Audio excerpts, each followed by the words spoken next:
moving on to the next, that is chapter number 2, strategic marketing planning. And here we are going to discuss about or address the questions: what is customer value, what is the customer value delivery process, the concept of value chain, and the marketing plan. So starting with the customer value. What is customer value? Actually marketing is all about this value.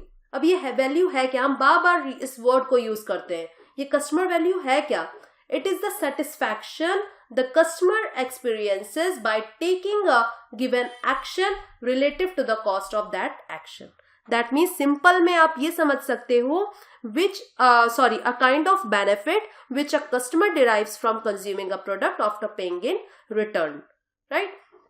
तो ये जो value है ये क्या signifies कर रही है? ये सिग्निफाइज कर रही है benefit that a customer gets from a product. So it is all about the difference between the benefits, that means the sum of tangible and intangible benefits, and the cost. Benefits and cost. So customer value किस पे depend होते हैं? तो आपको बहुत अच्छे से याद रखना है कि customer value is dependent on 3 factors. और वो 3 factors क्या है? वो है QSP. So Q stands for quality, service, and P stands for price. Okay? तो इन तीनों को अगर आप देखो तो कई बार बोला जाता है, इसको इन तीनों को बोला जाता है QSP को, कस्टमर वैल्यू ट्रायड. तो QSP, these 3 together form the customer value triad. Okay?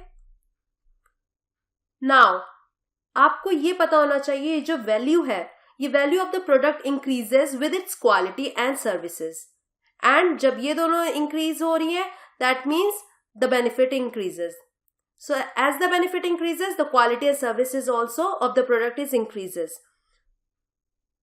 And on the other hand, the value decreases with increase in price because of the increase in cost, increase in that case.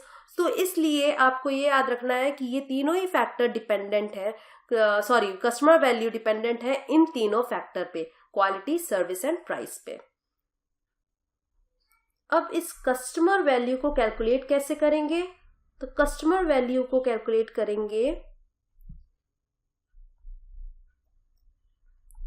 perceived value, that means it is equal to tangible benefits divided by the cost paid for it. ये बताएगा हमारा perceived value, right? So actual value is what comes out after consuming the product. If the actual value is more than perceived value, जो भी actual value होगी वो अगर ज्यादा होगी perceived value से, then the customer value is very high. तो आप इससे समझ सकते हो customer value क्या है? Very high है. But actual value is, if in case actual value is less than the perceived one, then customer value is fall or low.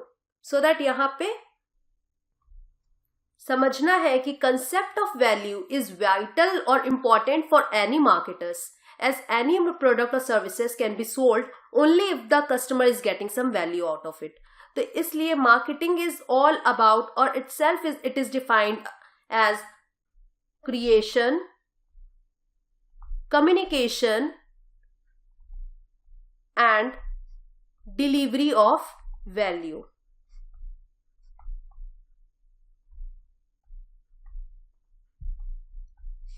Right? अब समझते हैं what is the process and what is the customer value delivery process. So इसको step by step हम समझेंगे. First one is assessing marketing opportunities and customer value. So यहाँ पे marketing opportunities को समझना, assess करना, तो वो किस तरीके से possible है? Through, अगर हम प्रॉपर स्टडी करें मार्केटिंग एनवायरनमेंट की, marketing research, right? Through consumer behavior or through CRM, customer relation management. ठीक है, तो यहाँ पे क्या हो गया, यहाँ पे हम असेस कर रहे हैं मार्केटिंग अपॉर्चुनिटीज को.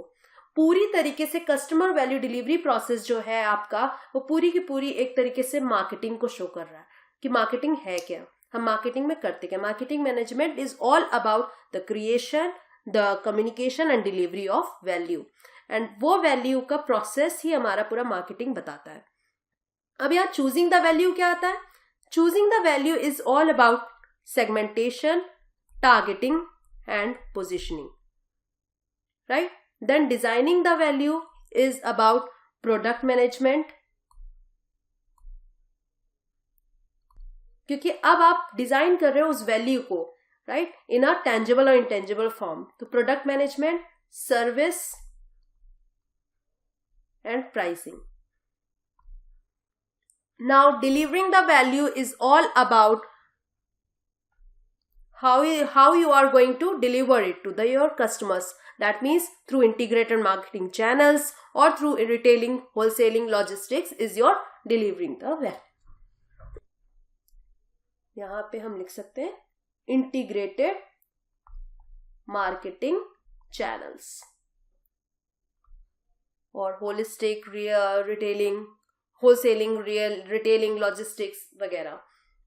Then communicating value is about how well you are communicating the value to the customers, so that marketers उसके लिए क्या यूज करते हैं communication के लिए, mass communication and personal communication in order to communicate the product and its value. Then grow and sustain the value is all about holistic marketing. Grow भी करना है एंड सस्टेन भी करना है उस वैल्यू को. तो ये किसके थ्रू होगा, थ्रू होलिस्टिक मार्केटिंग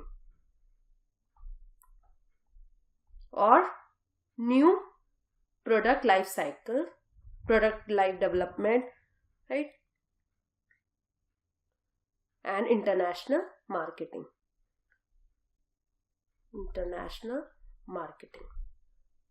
राइट. तो इस तरीके से हमने पूरा का पूरा सारे के सारे प्रोसेस को अच्छे से समझना है और इसकी स्टडी अच्छे से करना है in order to provide the best customer value.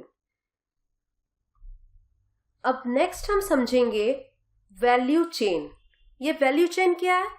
It is all about understanding how value is created within the organisation.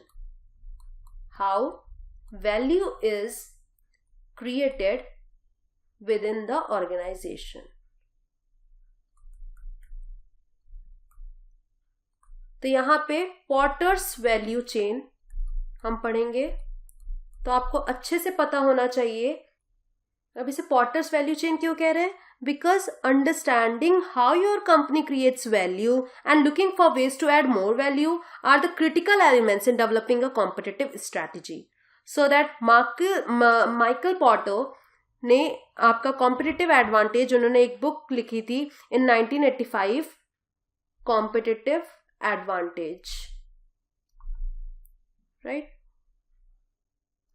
in which he introduced the concept of the value chain. So आपको पता होना चाहिए कि value chain का concept दिया किसने? Potter ने दिया है.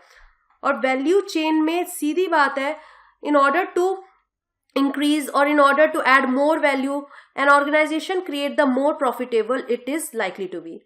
So that when you provided the more value to your customers, you build the competitive advantage. तो यहाँ पे माइकल पॉटर ने अपने इस कॉम्पिटिटिव एडवांटेज बुक में इस कंसेप्ट को इंट्रोड्यूस किया था फॉर द फर्स्ट टाइम. अब वैल्यू चेन है क्या? It is a set of activities that an organisation carries out to create value for its customer. तो set of activities that organisation carries to create value for the customers. तो इन्होंने यहाँ पे दो तरीके की एग्जामिन की एक्टिविटीज, जो कि है primary and the other one is secondary activities. So in this way, these tools can help you